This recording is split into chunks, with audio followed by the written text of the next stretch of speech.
स्वागत है आप सभी का अपने YouTube चैनल HP प्रेप में। तो आज हमारी जीके की क्लास है जो कि होने वाली है Himachal Pradesh high court clerk के एग्ज़ाम के लिए और साथ में ही हिमाचल प्रदेश पुलिस एग्ज़ाम के लिए।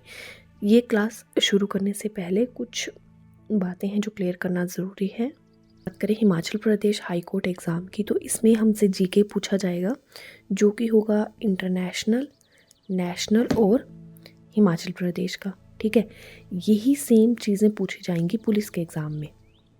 दोनों का सेम ही सिलेबस है। ये जो क्लासेस हैं इन्हें आप क्लर्क के एग्ज़ाम के लिए भी देख सकते हैं और पुलिस के एग्ज़ाम के लिए भी देख सकते हैं। इसके अलावा जो क्लर्क का एग्ज़ाम है इसमें दो चीज़ें और हैं। एक, इसमें कंप्यूटर नॉलेज चेक किया जाएगा आपका, और साथ में आपकी रीजनिंग एबिलिटी चेक की जाएगी। तो ये जो दो सब्जेक्ट हैं ना, इनकी हम अलग से क्लासेस ले लेंगे। पुलिस के लिए भी देख सकते हैं। ओवरऑल मैं कहूँ तो ये क्लासेस आप हिमाचल प्रदेश के किसी भी एग्ज़ाम के लिए देख सकते हैं, चाहे वो पटवारी का हो, क्लर्क का हो, पुलिस का हो या कोई भी एग्ज़ाम हो, उनमें ये क्लासेस आपकी हेल्पफुल रहेंगी। होप इतनी सी बात आपको समझ आ गई होगी कि जीके तो सभी के लिए ही इम्पॉर्टेंट है। तो शुरू करते हैं आज की हमारी क्लास। फर्स्ट क्वेश्चन है, first women president of UNGA। ये जो UNGA है इसकी फुल फॉर्म है United Nations general assembly. Options हैं इंदिरा गांधी, विजया लक्ष्मी पंडित, सरोजनी नायडू, अरुणा आसफ अली। तो इसका सही आंसर है विजया लक्ष्मी पंडित। अगर बात करें बाकी ऑप्शंस की, तो ये भी हम पिछली क्लासेस में डिस्कस कर चुके हैं। आज फिर से देखेंगे ताकि आपको ये पॉइंटर्स याद ही हो जाएं।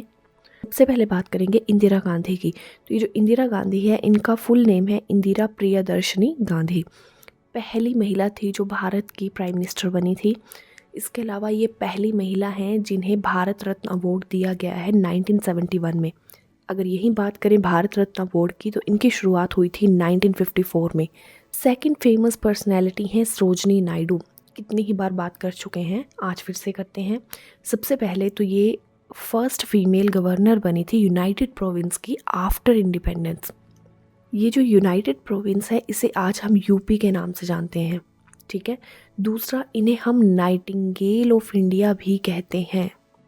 तीसरा पॉइंट है, ये सेकंड वीमेन बनी थी आफ्टर एनी बेसेंट जिन्होंने इंडियन नेशनल कांग्रेस की अध्यक्षता की थी।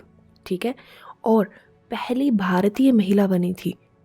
ध्यान रखना, एनी बेसेंट के बाद सेकंड महिला बनी थी जिन्होंने इंडियन नेशनल कांग्रेस की अध्यक्षता की थी, और पहली भारतीय महिला थी ये जिन्होंने इंडियन नेशनल कांग्रेस की अध्यक्षता की थी। कई बार ईयर भी पूछ लिया जाता है, तो 1925 में इन्होंने INC की अध्यक्षता की थी।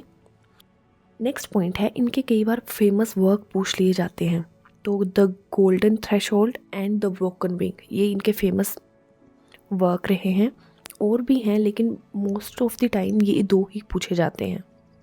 आसफ अली, पिछली क्लासेस में ही किया है। इन्हें हम grand old lady of Indian independence कहते हैं। जिस तरह ये ग्रैंड ओल्ड लेडी हैं उसी तरह ग्रैंड ओल्ड मैन भी हैं। उसका आंसर आप बताओगे मुझे।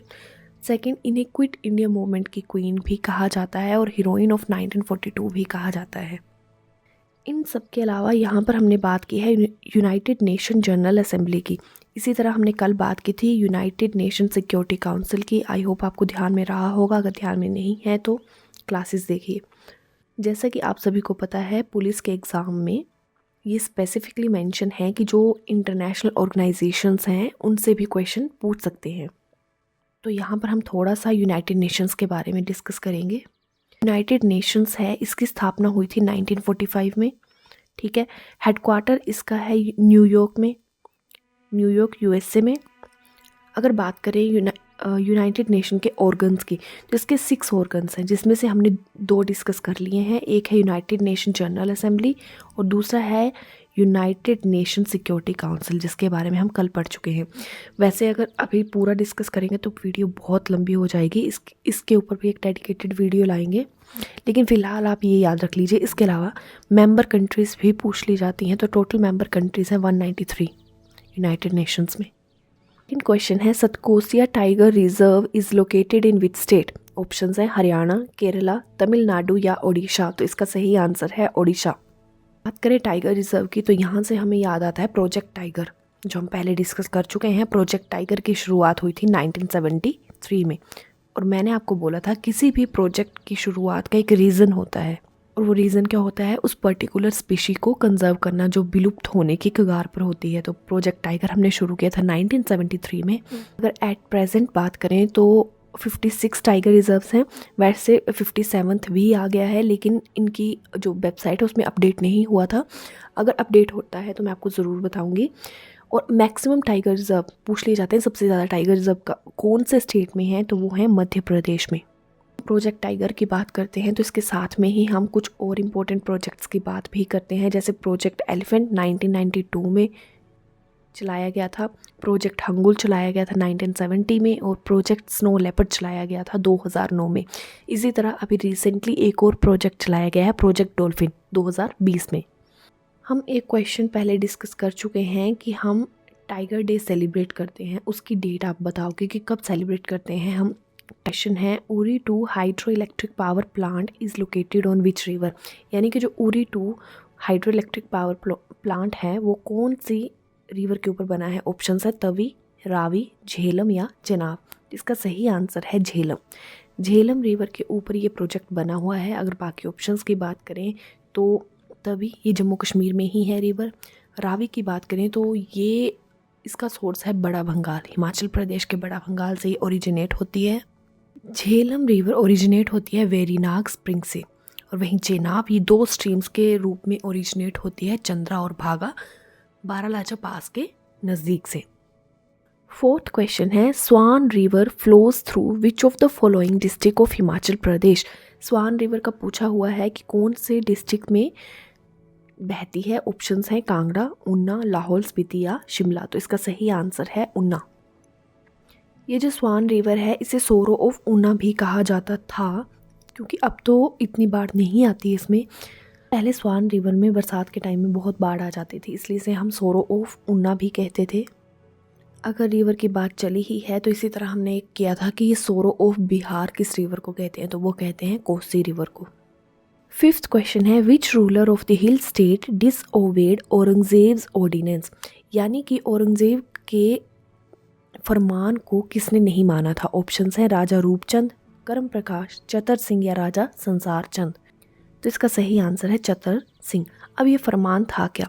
औरंगजेब जो था वो कट्टर राम धर्म को मानने वाला था, तो इसने जो पहाड़ी एरिया है हिमाचल प्रदेश, इसमें सभी राजाओं को हुक्म दिया था कि जितने भी हिंदू मंदिर हैं उन्हें डिमोलिश कर दिया जाए, यानी कि गिरा दिया जाए।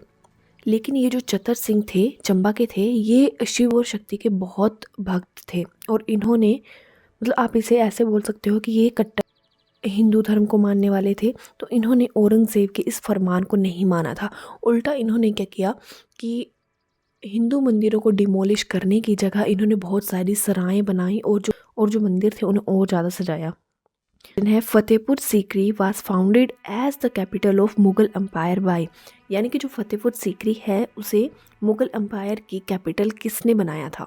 ऑप्शंस हैं अकबर, जहांगीर, हुमायूं या बाबर। तो इसका सही आंसर है अकबर। यहाँ पर हम बात करेंगे फतेहपुर सीकरी की। अकबर ने बनाया था फतेहपुर सीकरी को कैपिटल, तो इसे फाउंड भी अकबर ने ही किया था 1569 में। ठीक है, 1569 में फाउंड किया था, और ये कैपिटल रही थी 1571 से लेकर 1585 तक मुगल एम्पायर की। लेकिन फिर 1586 में इसे दिल्ली शिफ्ट कर दिया, यानी कि जो कैपिटल है मुगल एम्पायर की इसे दिल्ली शिफ्ट कर दिया, क्योंकि यहाँ पर जो वाटर सप्लाई थी वो एडिक्वेट नहीं थी, प्रॉपर वाटर सप्लाई नहीं थी इधर, इसलिए 1586 में फिर से हमारी कैपिटल बन गई, यानी कि मुगल एम्पायर की कैपिटल बन गई दिल्ली। 7th क्वेश्चन है to which religion is the Tripitaka scripture related, यानी कि जो त्रिपिटक हैं ये कौन से धर्म से संबंधित है। ऑप्शंस हैं वैदिक रिलीजन, बुद्धिज़्म, जैनिज़्म या नन ऑफ दीज। तो इसका सही आंसर है बुद्धिज़्म। 3 पीटकों की बात की गई है बुद्धिज़्म में, विनय पीटक, सुत पीटक और अभिधम पीटक। 8th क्वेश्चन है, और ये इंडियन पॉलिटी का क्वेश्चन है, Which of the following articles of the Indian Constitution contains fundamental duties? Fundamental duties के बारे में पूछा गया है कि ये कौन से आर्टिकल में आती हैं। ऑप्शंस हैं article 31A, article 45A, article 40 या आर्टिकल 51A। तो ये आती हैं आर्टिकल 51A के अंडर। बात करेंगे फंडामेंटल ड्यूटीज़ की। तो फंडामेंटल ड्यूटीज़ जो थी ये 42nd अमेंडमेंट से ऐड की गई थी हमारे कॉन्स्टिट्यूशन में। जब 42nd अमेंडमेंट से ऐड की गई तो ये थी 10 फंडामेंटल ड्यूटीज़।